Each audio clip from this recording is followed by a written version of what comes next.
নমস্কার বন্ধুরা, সবাই কেমন আছেন? আশা করছি সবাই খুব ভালো আছেন।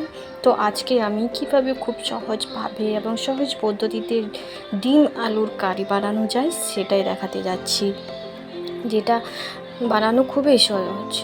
যারা একেবারে ডিম কারি রান্না করতে পারেন না তারাও বানিয়ে নিতে পারবেন। তো দেরি না করে ঝটপট বানিয়ে নেওয়া যাক। তার জন্য আমি এখানে ডিম ও আলু আগে থেকে সেদ্ধ করে রেখেছিলাম। এরপর আমি এগুলোকে ছাড়িয়ে নেব। ডিমের খোসা আর আলুর খোসাগুলো সুন্দর করে আমি ছাড়িয়ে নিয়েছি। এরপর আমি ডিম ও আলু সেদ্ধর মধ্যে দিয়ে দেব কিছুটা পরিমাণ হলুদ গুঁড়ো আর দিয়ে দেব কিছুটা পরিমাণ লবণ। এরপর এগুলোকে আমি ভালো করে মাখিয়ে নেব।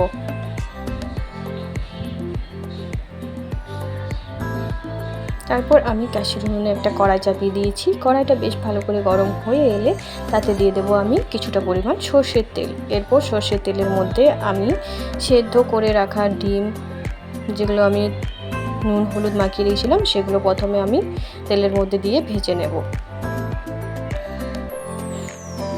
এগুলো ভাজা হয়ে গেলে এগুলো আমি তেল থেকে তুলে নেব।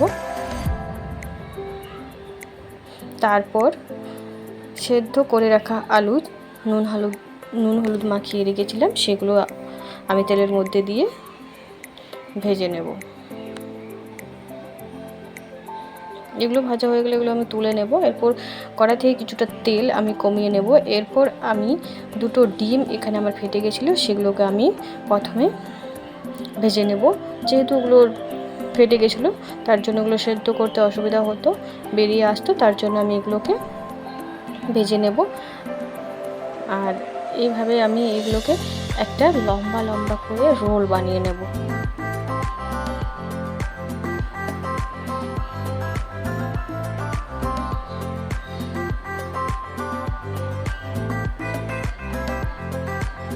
এই দেখুন, এইভাবে আমি ডিমটা ভেজে নিয়েছি। এরপর আরেকটা আমার ডিম ফেটে গেছিলো, তো সেটাও আমি সামান্য একটু কড়াইয়ে তেল দিয়ে এই ডিমটাও আমি ভেজে নেব একই রকমভাবে লম্বা করে রোল করে।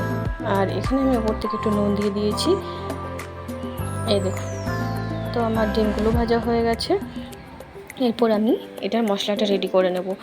তার জন্য আমি এখানে নিয়েছি কয়েক টুকরো আদা আর কতগুলো রসুন আর একটা ছোটো সাইজের পেঁয়াজ, আর নিয়েছি আমি এখানে কাঁচা লঙ্কা। আপনারা যে পরিমাণে ঝাল খাবেন সেই পরিমাণে কাঁচা লঙ্কাটা বাড়িয়ে কমে নেবেন। আর সামান্য একটু জল দিয়ে এটার আমি একটা পেস্ট বানিয়ে নেব। এই দেখুন, এটার পেস্টটা আমার রেডি হয়ে গেছে। এটা আমি একটা বাটি তুলে নেব। আর এখানে নিয়েছি আমি দুটো মাঝারি সাইজের টমেটো, এগুলো ছোটো ছোটো টুকরো করে নিয়েছিলাম, আর এগুলোকে আমি পেস্ট করে নেব। তো এই দেখুন, টমেটোর পেস্টটাও আমার রেডি।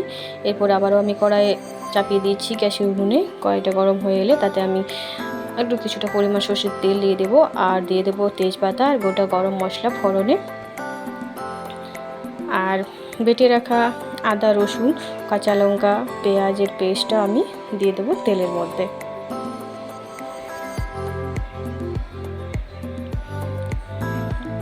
এটা কিছুক্ষণ ধরে ভালো করে আমি কষিয়ে নেব। এরপর দিয়ে দেবো আমি গুঁড়ো মশলাগুলো। তো প্রথমে আমি দিয়ে দিয়েছি হলুদ গুঁড়ো, কাশ্মীরি লঙ্কার গুঁড়ো,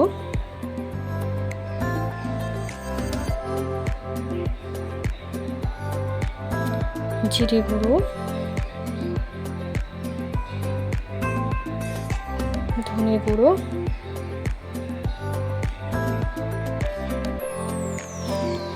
গোলমরিচের গুঁড়ো।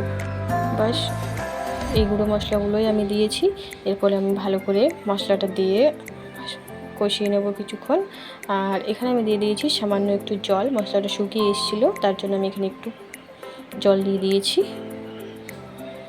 এটা ভালো করে কষা হয়ে গেলে এরপর আমি যে টমেটোটা পেস্ট করে রেখেছিলাম সেই টমেটো পেস্টটা আমি দিয়ে দেবো মশলার মধ্যে। আর এখানে মিক্সিং জারের বাটিটা আমি একটু ধুয়ে দেব জলটা। এরপর আমি এটা আবারও কিছুক্ষণ ভালো করে কষিয়ে নেব, যাতে টমেটোর কাঁচা গন্ধটা চলে যায়।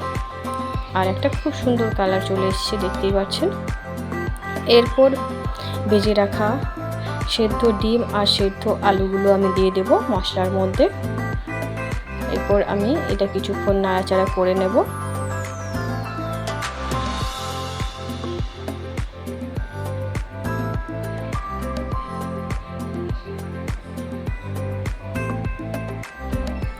আর এরপর দিয়ে দেবো আমি কিছুটা পরিমাণ জল। তো এখানে আপনারা কারিটা যেমন করবেন সেই পরিমাণে জলটা দিয়ে দেবেন।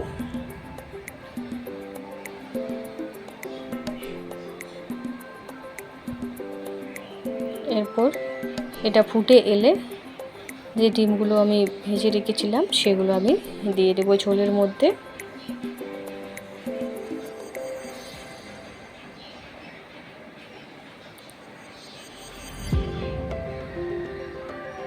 আর উপর থেকে দিয়ে দিব গরম মশলার গুঁড়ো।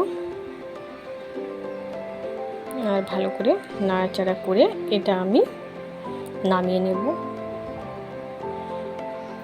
তো আমার রেডি ডিম আলুর কারি। তো আমার ভিডিওটি যদি ভালো লেগে থাকে তাহলে অবশ্যই একটা লাইক ও শেয়ার করে দেবেন। আর যদি চ্যানেলটিতে নতুন হয়ে থাকেন তো একটা সাবস্ক্রাইব করে দেওয়ার অনুরোধ রইল। নমস্কার, সবাই ভালো থাকবেন।